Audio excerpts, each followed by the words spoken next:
Naka-helmet. Alam nyo na, bata pating asawa. Welcome back mga bulikat kong kaibigan at haliparot. Nandito nga pala tayo ngayon sa Rizal, sa Santo Niño ES. I-flex natin itong school nila na napakaganda at makulay.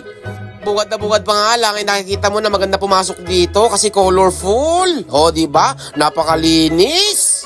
At syempre, bago tayo pumasok dito ay nagpaalam tayo sa kanilang principal na ubod ng bait kay Sir Harvey. Shoutout, sir!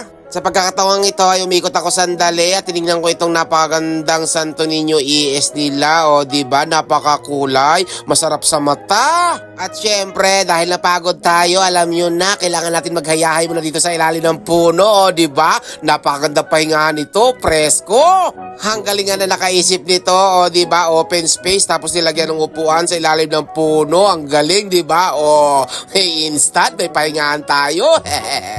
At syempre, habang tayo nagpapahinga, umiikot ang ating mata. Nakita ko nga itong water system nila. Oh, grabe, ang laki, ang ganda. Tapos meron sila ditong gulayan sa paaralan sa likod kasi nga may tubig sila.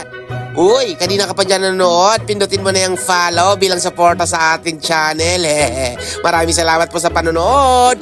Ingat po tayong lahat. God bless. Bye-bye.